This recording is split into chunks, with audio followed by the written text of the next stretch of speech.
from the third dimension with its own brain, its own voice, its own legs. There's only one problem. It needs your eyes.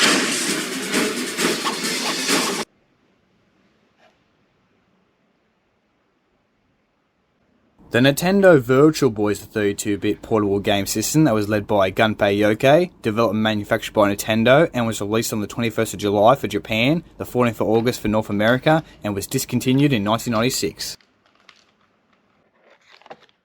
The unit was marketed as the first console capable of displaying stereoscopic 3D graphics, and the games use a parallax effect to create the illusion of depth. Codenamed VR32, Nintendo entered an exclusive agreement with Reflection Technology Incorporated to license the tech for its displays. The system uses projectors that use a LED red beam reflection that beams onto two oscillating mirrors to vibrate back and forth at high speeds.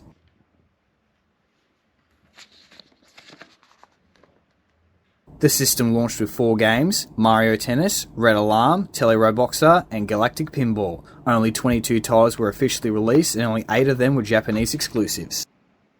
The controller operates along a Z-axis with 2 directional pads to control elements in a 3D environment with the addition of 2 shoulder buttons. The unit has an NEC V8 110 32-bit RISC chip. The lenses are a 2-bit 4-shade monochrome red screens of 384 by 224 pixels with an approximate frame rate of 50.27 Hz, 128 kilobytes of graphics and video RAM, around the same amount of power as a PlayStation 1.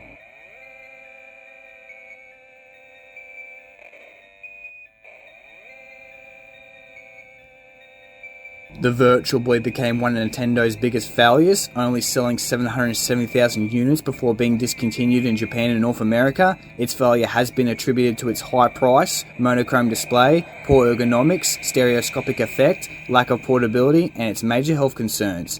This would be the end of Gunpei Yokoi's career. After 31 years at Nintendo, he left the company and later died in a car accident in 1997.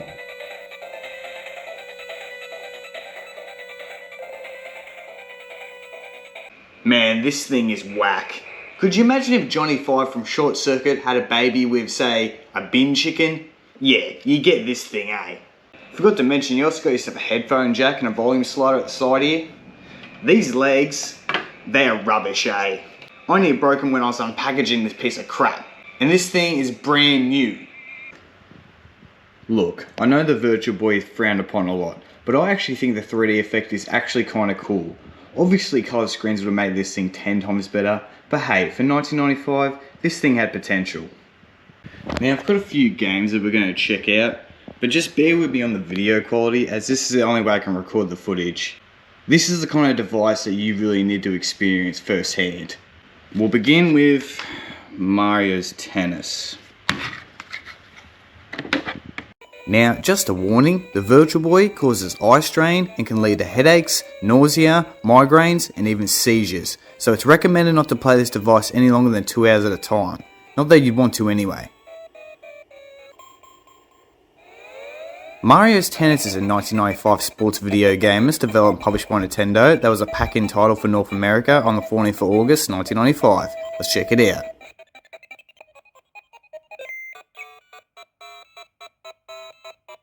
This is nowhere as good as Mario Tennis on the N64. Whilst this game is still functional, it definitely lacks that Mario charm that's found in other games. It's like they made tennis and just slapped some skins or sprites over the top. The characters lack, and the game has no depth. Not the worst, but not the best.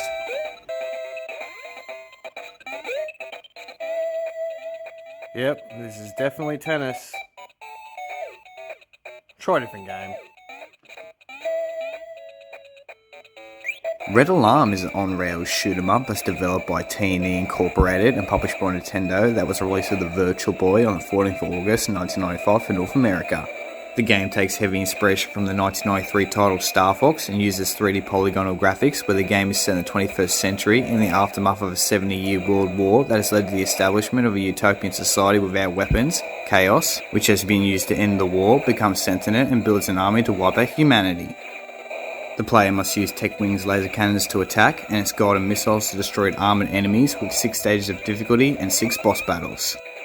The game received mixed reviews of a 1 star out of 5 from Next Gen, 4 out of 5 from GamePro, and the Australian Broadcasting Corporation's program, Good Game, highlighted Red Alarm was one of Virtual Boy's most visually impressive games due to its graphics.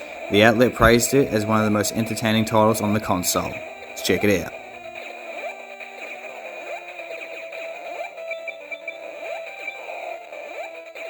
This is one title that I can definitely get on board with. A classic shooter. The gameplay, very addictive. Yeah, the graphics don't look like much and the game looks a bit unfinished, but hey, this thing was pitched for a portable device. Not bad.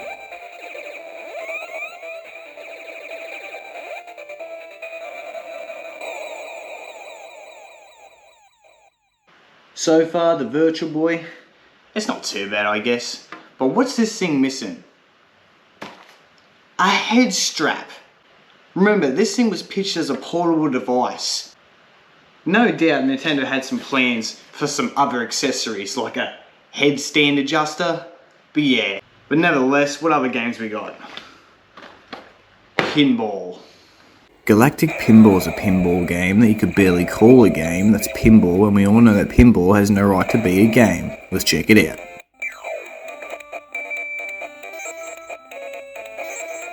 Yeah, pinball definitely sucks and has no place in the video game industry in my opinion. Next! Virtual Tetris is a puzzle game that's developed and published by... Wait, this is just Tetris! Nothing new! Now 3D Tetris, that's a different story. We'll be checking that out in the future. Why not now? Well, I'm a stingy man.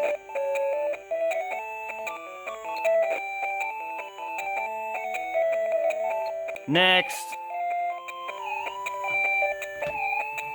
Boxing robots? Okay. Tele-Roboxer is a sports boxing simulator. It takes place in the 22nd century when a technology called telerobotics is used, allowing people to control robots to do tasks not normally doable by humans.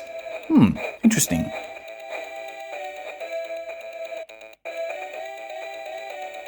This is very similar to the Punch-Out titles on the NES and Super NES. You can block, jab, and the game utilises both D-pads, which feels great. Solid controls and the 3D effect is a lot better than those other titles. Awesome.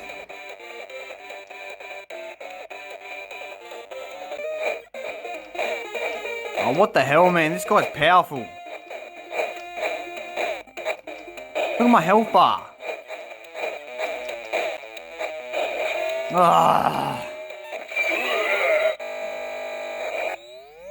Overall, this is definitely one of the best games on the Virtual Boy. So this is Bomberman Panic, and I actually thought the cinematic intro was really in depth with the 3D effect.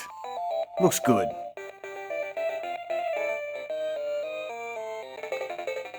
And as you can see, it's nothing special. It's a basic puzzle game. They made a lot of these for the Virtual Boy. Kinda sucks.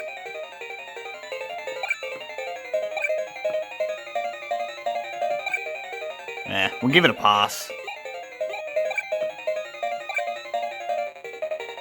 This is a Japanese exclusive and one of those rarer Virtual Boy games, alongside Waterworld, which absolutely sucks, Faceball, SD Gundam, Hyper Fighting, Wario Land, Bound High, which was meant to save the Virtual Boy from bad sales. Spoiler, it didn't.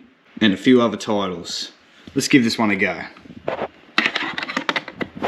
Jack Bros is a top-down shooter game that's developed and published by Atlas and was released to the Virtual Boy on 29th September 1995. The game follows three Jack brothers, Jack Frost, Jack the Lantern and Jack the Skeleton, who travel from fairy world to a human world through a portal that opens every year on Halloween.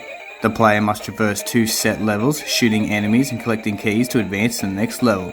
Nintendo Power praised the game's graphics and pacing, noting that it was more challenging than expected, while critiquing the game's text as poor. Brett Elston at Games Radar thought the gameplay was fairly basic, but still enjoyed the game, calling it unusually well made. Let's check it out.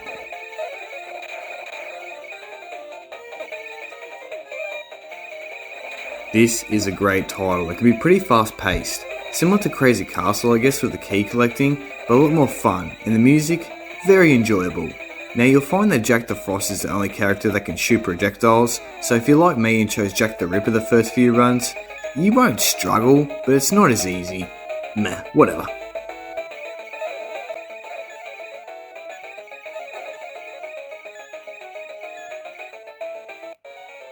Ah, bugger. Overall, a great puzzle game. Alright, last game. This actually came in the mail today, so winning.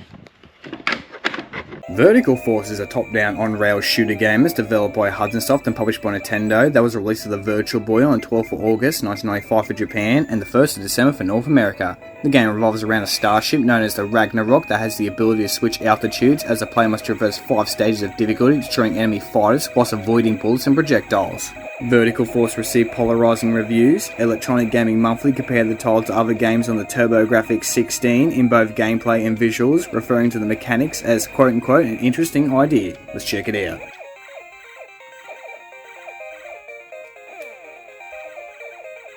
Another great Virtual Boy game. This is like a crossover between Red Alarm and Galaga, and with the added altitude mechanics and solid controls, definitely makes this title stand out.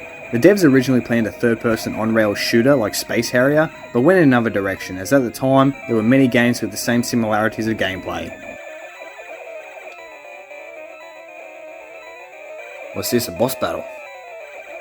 There are a few power-ups scattered around the levels, and you're probably going to need them. This game offers a decent challenge. Not bad.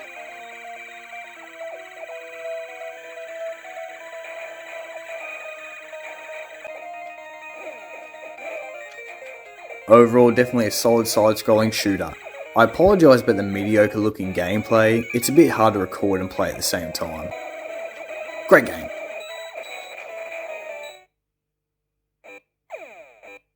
As of March 2021, the Virtual Boy is Nintendo's lowest selling console of all time. This piece of crap wasn't even around long enough to see a link cable. Now with a little bit more thought and time, I reckon the unit could be very successful, but it failed. However, we would see the stereoscopic tech later appear in other consoles such as the Nintendo 3DS. So it's not as if it was a complete waste of money, I just think at the time the world wasn't ready for virtual reality.